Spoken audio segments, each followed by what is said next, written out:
Negara Indonesia merupakan sebuah negara yang besar dan luas. Dan kalau kita tengok negara Indonesia ni merupakan sebuah negara yang kaya dengan alam semula jadi, terutama bahan mentah yang terdapat di Indonesia. Kalau kita tengok di Papua, salah satu daerah di Indonesia, Papua pada masa kini sedang pesat dibangunkan dalam perindustrian kelapa sawit. Dan perindustrian kelapa sawit di Papua pada masa kini menjadi salah satu ekonomi utama yang dimajukan di Papua. Wow.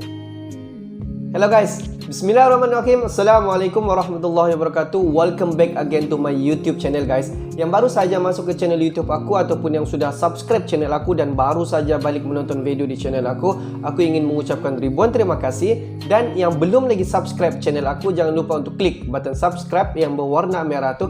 Klik button subscribe, like dan komen di bahagian komentar di bawah guys. Dan yang sentiasa menonton video di channel aku, sentiasa support channel aku, kamu memang awesome, memang terbaik guys. Dan aku sentiasa mendoakan semua di luar sana agar dipermudahkan segala urusan, dihindarkan, dijauhkan daripada segala malapetaka dan juga dihindarkan, dijauhkan daripada wabak COVID-19. Amin amin ya rabbal alamin. Guys, hari ini kita akan buat sedikit video reaction di channel Jurnal 12, di mana judul video ini bertajuk Papua semakin maju di tangan Jokowi, industri sawit menjadi ekonomi baru di Papua. 2,400 pekerja asal daripada Papua. Wow. Jom kita tonton dulu video ini. Video ini berdurasi selama 14 menit. Jom kita tonton dulu video ini. Di akhir sekali video baru kita akan bagi sedikit reaction mengenai video ini. Jom guys. Jadi memang keseimbangan itulah yang kemudian harus kita jaga. Tetapi overall bahwa prospek industri minyak sawit dalam jangka pendek, menengah dan jangka panjang menurut saya akan tetap sangat baik. Industri sawit meningkatkan ekonomi baru di Papua. Industri sawit meningkatkan ekonomi baru di Papua. Kerja warga asli Papua. Salah satu dia sebelum kita lanjut, bagi viewer baru, jangan lupa klik subscribe sumber tenaga kerja kepada warga-warga di sana agar Anda tidak ketinggalan informasi terbaru dari Jurnal 12. Jangan lupa subscribe guys. Keberadaan industri sawit menempati posisi strategis bagi perekonomian nasional. Selain mampu membangun ketahanan pangan dan kedaulatan energi, industri sawit juga terus didorong untuk mengembangkan hilirisasi agar dapat mendongkrak peningkatan kegiatan perekonomian dalam negeri. Hingga saat ini perkebunan sawit dan pabrik sawit telah tersebar lebih dari 200 kabupaten di Indonesia. Produksi minyak sawit mentah atau CPO, minyak sawit inti atau PKO, dan biomes telah menjadi penopang perekonomian bagi daerah-daerah sentra industri sawit, salah satunya di Provinsi Papua. Sejak memulai aktivitas ekonomi pada tahun 1998, Tuna Sawah Erma atau TSE Group berkomitmen untuk berkontribusi terhadap pembangunan Papua. Tekad tersebut dijalankan hingga saat ini ketika dua daerah operasional TSE Group, Merauke dan Boven Digul, sudah dipandang sebagai sentra ekonomi baru dari Papua. Kontribusi pembangunan untuk menciptakan pusat ekonomi di Papua dilakukan TSE Group melalui berbagai upaya seperti penyerapan tenaga kerja. Tercatat hingga akhir tahun 2020 sebanyak 11.322 orang bekerja di TSE Group, termasuk diantaranya orang asli Papua, yang mana 2.400 diantaranya merupakan masyarakat Papua.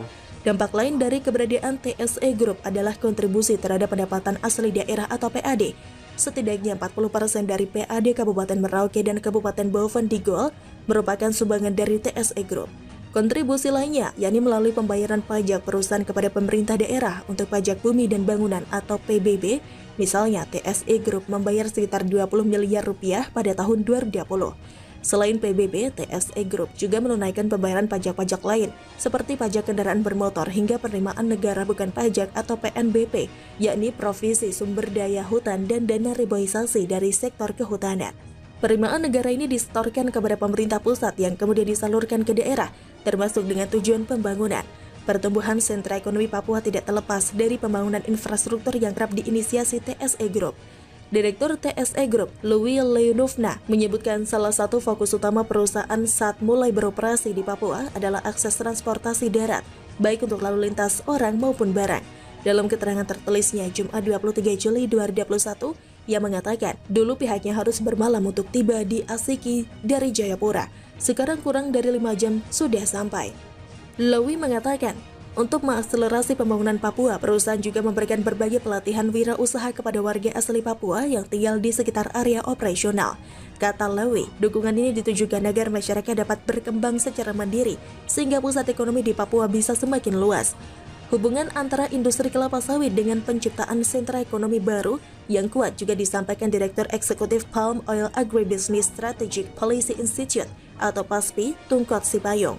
Tungkot menyebut terdapat 10 provinsi yang menjadi pusat pertumbuhan ekonomi baru seiring dengan berkembangnya industri sawit dan termasuk di dalam daftar adalah Papua.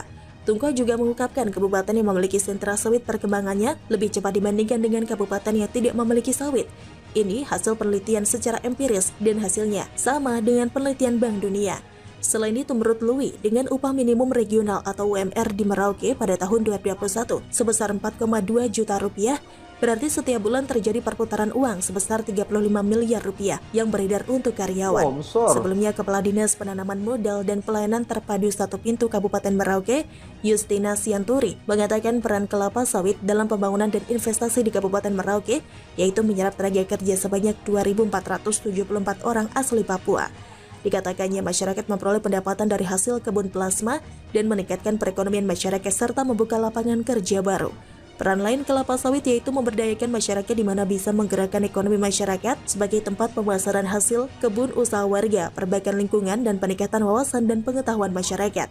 Tokoh masyarakat Papua, Pendeta Albert Yokub mengakui peranan perkebunan kelapa sawit mengurangi pengangguran dan menciptakan lapangan kerja baru bagi ribuan masyarakat dari berbagai suku. Manfaat lainnya adalah menghasilkan pendapatan bagi masyarakat pemilik hak ulayat dan masyarakat sekitar perkebunan sawit, karena sawit menjadi gerbong pembangunan daerah karena tingginya investasi dengan modal yang berputar di sekitar perkebunan sawit. Banyak dia bagi-bagi peluang pekerjaan. Kalau kita tengok di Malaysia sendiri, kalau di macam di tempat aku di Sabah ni, banyak ladang-ladang kelapa sawit yang dibuka adalah untuk salah satu dia adalah untuk membantu penduduk kampung lah, selain daripada memang untuk ekonomi negara dan untuk memberi peluang pekerjaan. Pabrik baterai siap beroperasi. Luhut belak-belakan pernah ditekan asing agar Indonesia tidak bangun industri baterai.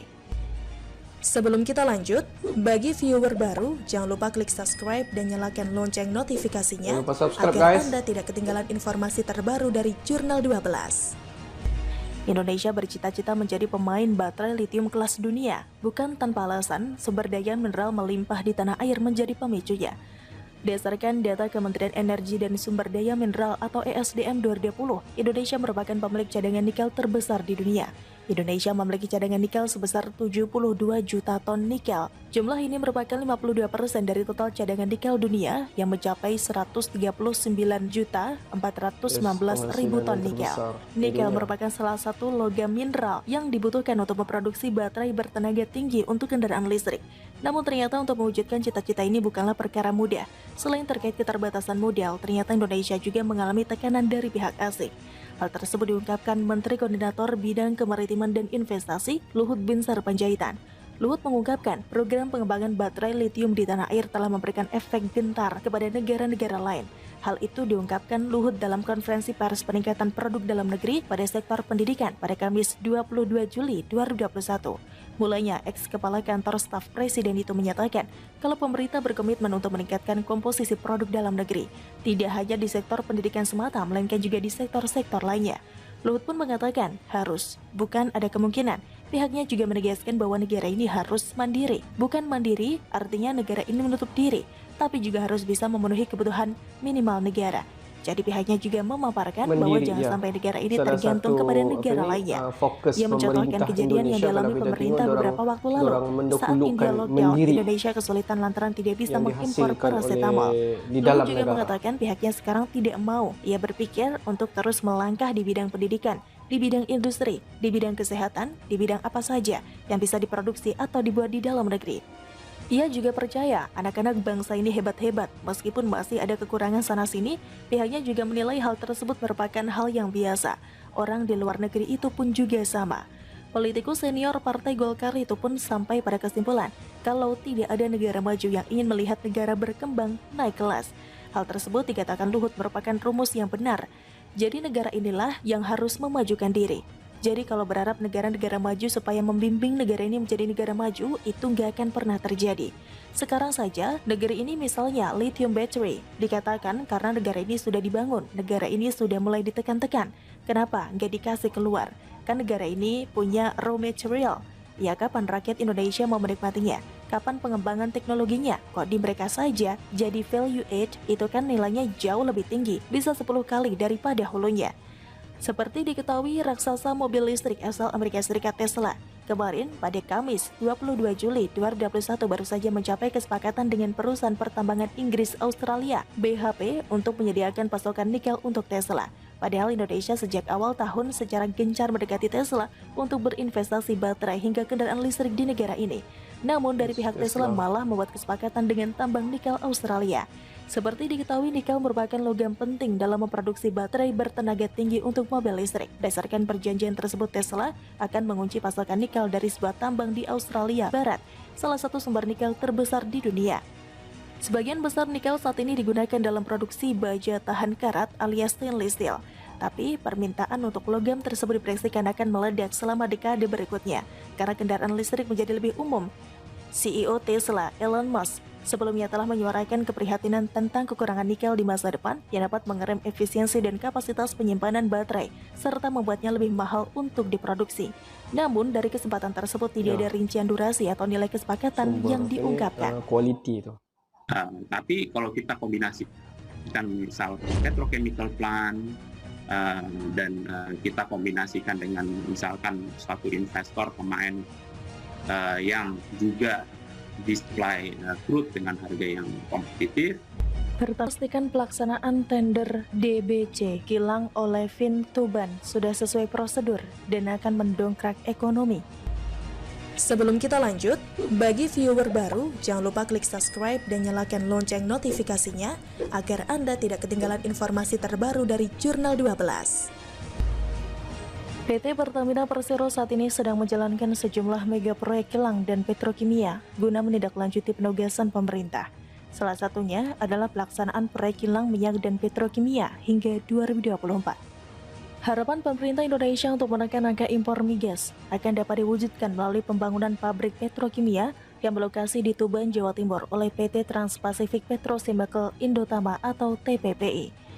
Pertamina menyatakan bahwa proses tender pengembangan kilang TPPI dilakukan secara transparan. TPPI saat ini tengah memproses pembangunan fasilitas produksi olefin dan aromatik atau dikenal dengan Olefin Complex Development Project atau OCDP di kawasan kilang TPPI Kabupaten Tuban, Jawa Timur.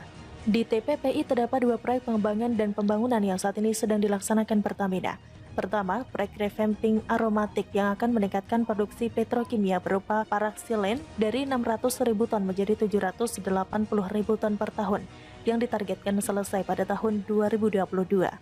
Kedua, proyek New Olefin yang mencakup pembangunan naphtha cracker termasuk unit-unit downstream dengan produk polyethylene atau PE sebesar 1 juta ton per tahun dan polypropylene atau PP 600.000 ton per tahun yang ditargetkan selesai pada tahun 2024.